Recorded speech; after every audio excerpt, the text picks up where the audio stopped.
Yo, what up, though, everyone? It's Shoaib Khan, and welcome to the guide number 48 of price action series. And today we're gonna have a discussion on range bands. तो भाई ये range bands जो है basically होते क्या हैं?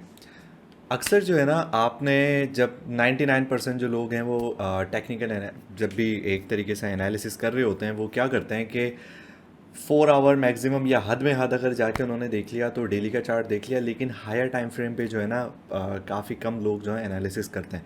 Range bands वहाँ पे काम आते हैं जहाँ पर आपने एक रेंज को डिफाइन करना होता है कि okay, I am stuck in this range for like this week और मंथली चार्ट, और राइट मैं अभी जून जुलाई तक जो है एक्सपेक्टेडली अगर मैं उसको प्रोजेक्ट करूँ तो मैं इस रेंज में रहूँगा। लेकिन वॉट इफ़ कि जब ये रेंज से जब मैं निकल के ऊपर की तरफ या नीचे की तरफ आऊँगा तो वहाँ पे मुझे क्या रिएक्शन मिलेगा? ठीक है, तो ये एल पे चीज़ होती नहीं है, ये एक्चुअली आपको करनी पड़ती है एच पे, the higher time frame. Daily पे, वीकली पे या फिर मंथली चार्ट पे जाके आपको वहाँ पे रेंज डिफाइन करनी होती है डिपेंडिंग अपॉन योर एसेट कि वो कितना मेच्योर है, उस पर आपके पास जो है कितना डेटा है। तो why we use it, we have to be proactively efficient जब मार्केट की जहाँ पे बात आती है कि आपने मार्केट में क्या होने वाला है और अगर ऐसा हो गया तो उसके लिए मेरे पास क्या प्लान है। Not like just sitting there and hoping and wishing कि जो भी सारी चीज़ होंगी वो आपके हिसाब से होगी, क्योंकि जब आप डेली का एनालिसिस कर रहे होते हैं या इंट्राडे जब आप देख रहे होते हैं, स्विंग्स भी आपके जो होते हैं ज़्यादा में ज़्यादा मैंने देखा है लोगों के 1 या 2 वीक्स तक ही होते हैं उनके, या जो भी आपके स्काल्प्स होते हैं, तो उसमें क्या होता है टनल विजन बन जाता है। आप बाहर की जो चीज़ें होती है जो हायर टाइम फ्रेम पे हो रही होती हैं उनको जो है ना आप देखना छोड़ देते हैं। तो उस बुनियाद पे आपको देखना पड़ता है कि इफ़ समथिंग डिविएट्स फ्रॉम दैट तो ये कि उस रेंज में आके मैंने किस तरीके से एक्ट करना है। सो दैट्स वाई वहाँ पे जो है रेंज बैंड्स को जो है करवाया जाता है इंट्रोड्यूस, वहाँ पे वो मामला होता है। रेंज बैंड्स को मेरे ख्याल से शायद आप लोगों ने नहीं सुना होगा।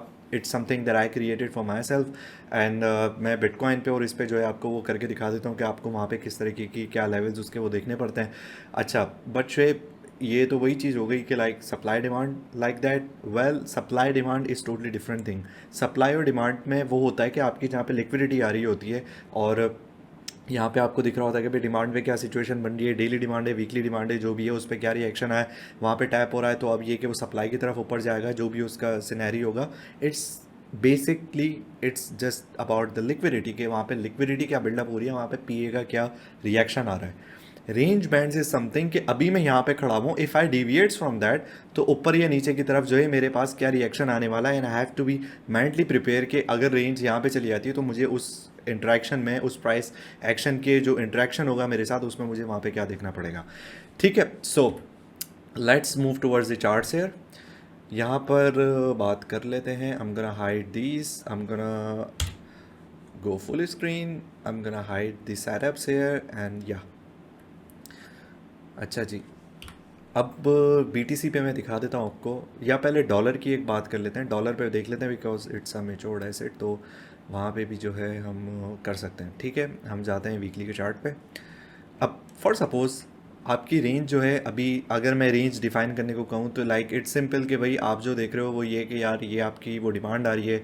अभी ये यहाँ पे फ़िलहाल इस जगह पे खड़ा हुआ था, हाईएस्ट जो इसने 114 का किया था, और मतलब एट अराउंड सितंबर 2022 उसके बाद से ये ऑलमोस्ट नीचे ही नीचे आ रहा है, ऑलमोस्ट क्लोज टू ईयर जो है होने को आ रहा है और ये नीचे की तरफ जा रहा है। And now you are pretty much looking at this range. But what if कि इस रेंज से निकल के मार्केट जो है ऊपर और कहीं पे चली जाती है, तो how you will react to it? तो इसका सिंपल सिनेरियो है कि आप वीकली चार्ट पे प्रीवियसली जाके देखो कि सबसे ज़्यादा रिएक्शन या सबसे ज़्यादा प्राइस पीक पे या डाउन पे कहाँ पे थी। पीक मींस ऊंचाई उसकी, डाउन मतलब जो ये है। वैसे टर्मिनोलॉजी जो होती है वो होती है पीक्स एंड वैलीज़ होती हैं, ये वैलीज़ होती हैं, पीक्स होती हैं। ठीक है, पहाड़ियाँ और वादियाँ, राइट। अच्छा, यहाँ पे आप जाके देखते हैं डॉलर का कि यार इसने इसको फर्स्ट टाइम हिट किया था एट 2023 अक्टूबर टू लाइक सन 2000 में, आज से 23 साल पहले। अच्छा, फिर ये वापस नीचे आया, देन इसने जाके दोबारा हिट किया जुलाई 2001 में, देन वापस नीचे, फिर ये वापस ऊपर गया ये जनवरी 2002 में। तो तकरीबन 3 साल तक इसने यहाँ पे रहा है। उसके बाद ये कि ये नीचे आया। नाउ व्हाट आई डू, मैं कोई सपोर्ट रेजिस्टेंस नहीं बनाऊंगा, मैं ये पूरी जो पीक है ना मैं इसको रेंज अपनी डिफाइन कर लूँगा यहाँ से। मैं कॉम्प्लिकेट नहीं करूँगा बिल्कुल इस पे, क्योंकि रेंजेस जो होती हैं वो डॉलर परफेक्शन पे नहीं होती। वो ये देखे जाता है कि आपको इम्पैक्ट देखना है कि जब इस रेंज के अंदर आ जाएगा तो उसका क्या हिसाब किताब होगा। इफ़ यू रिमेंबर, अभी इस जब ये वीडियो अपलोड होगा इससे 1 या 2 लाइव पहले जो है मैंने एक बात करी थी कि SXP में जो है एक सपोर्ट बैंड बना हुआ है। तो वो वही बैंड था कि जिस पे हम देख रहे थे कि अब इस बैंड में आने दो आप, हम डॉलर वैल्यूज़ को चेंज नहीं करेंगे। तो उस पे उसका फिर जो है रिएक्शन क्या आता है, we need to see that, right. तो हम इसको एक्सट्रैक्ट करते हुए जाते हैं आगे। यहाँ पे आप लेके आ जाते हैं। तो अब ये आपका इधर जो एक रेंज बैंड डेवलप हो गया। अब सीन क्या है कि यू सी के इधर क्या रिएक्शन आता है कुछ भी। अब जब मार्केट वापस डॉलर के ऊपर जाती है, व्हाट्सएवर इधर जाती है, और यहाँ से जब रिजेक्शन होगी तो you will B already prepared कि यार इधर जो पहले, खैर 23 साल पहले के तो लॉन्ग्स नहीं फंसे हुए, बट लेकिन इधर का जो रिएक्शन था वो फ्रैक्टल को ले लो, कैसे भी ले लो, यहाँ पे ऐसा रेजिस्टेंस, एक साइकोलॉजिकल जो एक रेजिस्टेंस बनी हुई थी, उसका रिजेक्शन आना था। जबकि जो लोग डेली पे या उस पर कर रहे होंगे, they will be like oh shit that indicator just got overbought, तो उसकी वजह से ये डाउनवर्ड इसकी मूवमेंट आई है, वो आया जो भी एक्स वाई जेड, वो उसका सिनेरियो है। But this is how you pretty much do that, right. Similarly support की जब बात करी जाती है कि आपकी सपोर्ट की अगर रेंज है तो आप इस जगह पे खड़े हैं, ठीक है, ये वाली इस जगह पे। वंस यू लूज़ द 89, तो फिर आप कहाँ जा रहे हैं, आपके पास रेंज क्या है, क्या ये वाली रेंज है? No, that's not your range band. Your range band actually lies here, because this is the lowest value you have seen, like for like कितने हो गए, जुलाई 2000, सॉरी 1973 से। तो this is the lowest value of it 71 के। तो you should be aware of it कि यार ये इस जगह पे आएगा तो क्या सपोर्ट जाएगा या क्या नीचे की तरफ जाना है, क्या उसका मामला होना है। तो you need to see, it's just a simple logic. Weekly chart पे इसको एनालाइज करें ज़्यादा बेहतर है। डेली पे करने हैं तो इट्स फाइन, लेकिन मैं प्रेफर करता हूँ कि मैं वीकली चार्ट पे इसको करूँ। डेली पे भी मैं करके दिखा देता हूँ, कोई मसला नहीं है।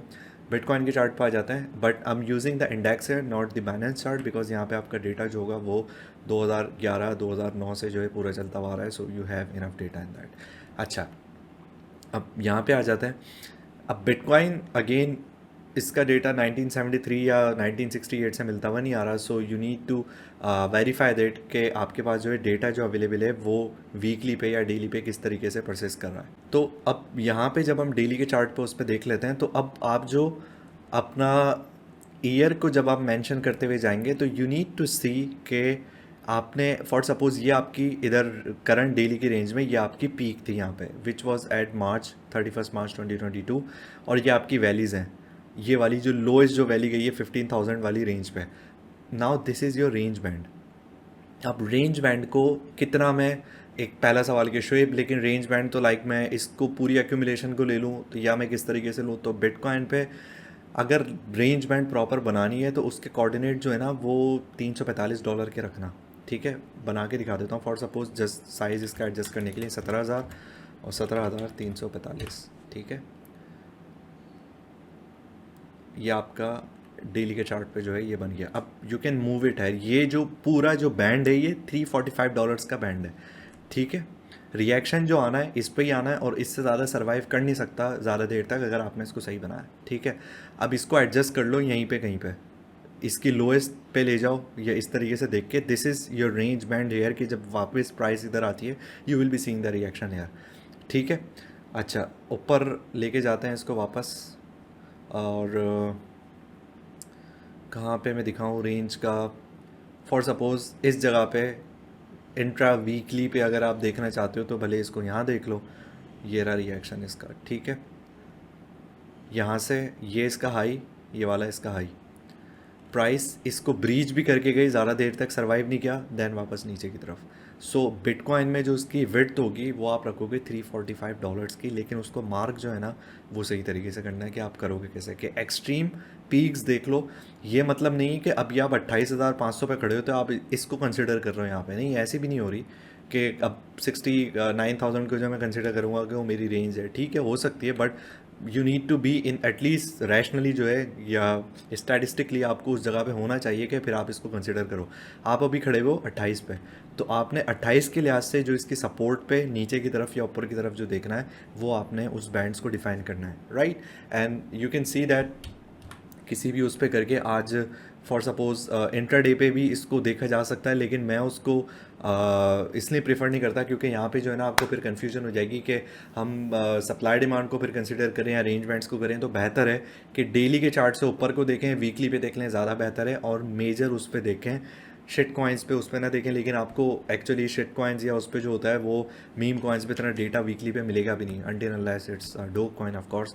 तो ये इसका सिनेरियो है, right? So that's all about the range bands. If you have any query, ask me in the comments or tag me in the Twitter or come into my Discord and ask me, and we're gonna have a discussion here. Till then, it's Shay Khan signing off, and I'm gonna see you soon.